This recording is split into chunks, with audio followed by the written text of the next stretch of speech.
तो पहले ये बताइए कि सियासी मामला पाकिस्तान के किधर जा रहे हैं? हाँ जी, मामला अदालत में है। उमर अताब बंदयाल साहब की जो डेट ऑफ बर्थ है ना, वो है 17 सितंबर 1958 और आज ये चीफ जस्टिस उमर अताब बंदयाल साहब, और आज उन्होंने जिस तरीके से मामले को हैंडल किया है ना, उन्होंने कहा कोई डर वर नहीं है और हम खड़े हैं आईन और कानून के साथ। बहरहाल जहाँ तक पाकिस्तान के आईनी और कानूनी मामला के तल्लक है, उसमें अगले 2-2.5 साल बड़ी एहतियात से काम लेना होगा, या जिनके ज़िम्मे ये काम है उनको बड़ी मुश्किल पेश आएगी। इम्तिहान का वक्त है, उनको इस इम्तिहान पर पूरा उतरना पड़ेगा। हमारे कानूनी माहिरीन को, और ये सिलसिला शुरू हो चुका है टेंशन वाला। आप 2-3 हफ्ते पहले आपने मुझसे कोई सवाल किया था इस सिलसिले में, मैंने उस वक्त यही कहा था कि ये टेंशन आ रही है। तो ये टेंशन हमारे जो कानूनी माहिरीन उनके लिए ये टेंशन आ गई है। अल्लाह करे अल्लाह के पाकिस्तान के हवाले से वो सही फैसला करें, और ये सिलसिला अगले 2.5 साल रहेगा जो पाकिस्तान के कानूनी मामलात पर एक तरह का टेंशन ये रहेगा। इलेक्शंस देखते हैं आप? इलेक्शन भी होंगे तो बड़ा इलेक्शन भी, आई एम सॉरी टू से, कि मुझे लगता है कि इलेक्शन बजाय हमारे मसाइल हल करने के उल्टा और मसाइल पैदा कर देंगे। वो कैसे? ये फिर उस वक्त देखेंगे। मैंने तो प्लेनेट के रूल से यानिक से जो कुछ देख रहा हूँ वो बयान कर दिया है। आपको झगड़ा नजर आता है, प्रॉब्लम नजर आता है। 71 में इलेक्शन नहीं हुआ था, उसका नतीजा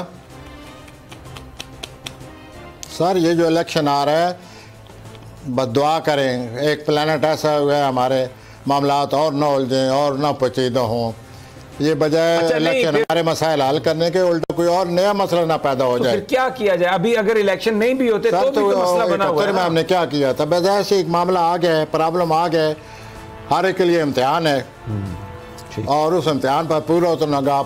आवाम का ये इम्तिहान है कि सही आदमी को वोट दें। सही बात। ये फिर उसी को वोट देते हैं जिन्होंने इनको लूटा हुआ है। जितने भी सियासतदान हैं उन्होंने इनके साथ क्या भलाई की है, लेकिन अवाम वोट देते हैं फिर भी।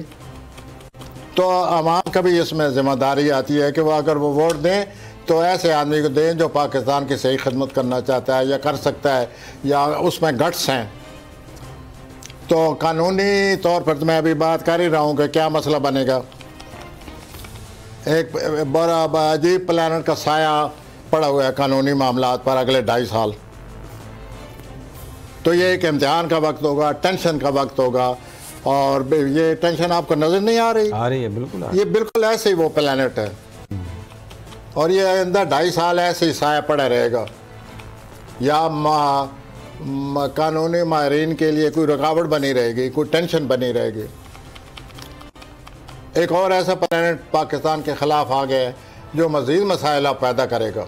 अच्छा, तो मेरे मुँह में खाक, मेरा मुल्क ताबिंदा हो जो बिंदा रहे, लेकिन जो प्लेनेट है वो बात करनी पड़ जाती है। तो नजर आ रहा है सामने लिखा हुआ है जुल्म मिटने के लिए 2 चीजों से मिटेगा भाई। एक, अदल की कुर्सी पे जो लोग बैठते हैं ना, वो अदल के हिसाब से फैसले करने लगे। दूसरा, कौम निकल खड़ी हो जुल्म के खिलाफ, तो जुल्म खत्म हो जाएगा। या इन दोनों में से कोई एक चीज हो जाए या दोनों हो जाए। अगर 420 का मुकदमा था, उस वक्त अदलिया में जो लोग बैठे हुए केस देख रहे थे वो पूछते ना, यार चीट हुआ कौन है? जब उनको दिखता कोई चीट नहीं हुआ, केस खत्म कर देते। तो जालिम जुल्म कर ही नहीं पाता। 9 जजेस ने नोट बिफोर किया मेरे केस को, यार 1.5 साल चला। शख्सी जमानत का केस, सेम केस इस्लामाबाद में कर दिया। एक ही इल्जाम पे 2 केस हो नहीं सकते भाई। मतलब 60 दिन का वक्त होता है। 102 दिन के बाद मैं जीत गया, केस बरी हो गया। 102 दिन के बाद अपील फाइल की, एक्सेप्ट कर ली। नहीं करते ना एक्सेप्ट, खत्म हो जाता ना जुल्म यार। भरी अदालत में मुझे बरी कर दिया, फिर पता नहीं क्या हुआ 2.5 घंटे बाद का नोट बिफोर। मैं नहीं सुनता ये केस, खड़े रहते अपने फैसले पे, मिट जाता जुल्म। अल्लाह ताला ने बिठाया इन कुर्सियों पे इनको यार, ये अल्लाह ताला की तरफ से फैसले करने हैं। तो या तो ये फैसले आएंगे, जुल्म मिट जाएगा, या कौम खड़ी हो जाएगी जुल्म के खिलाफ।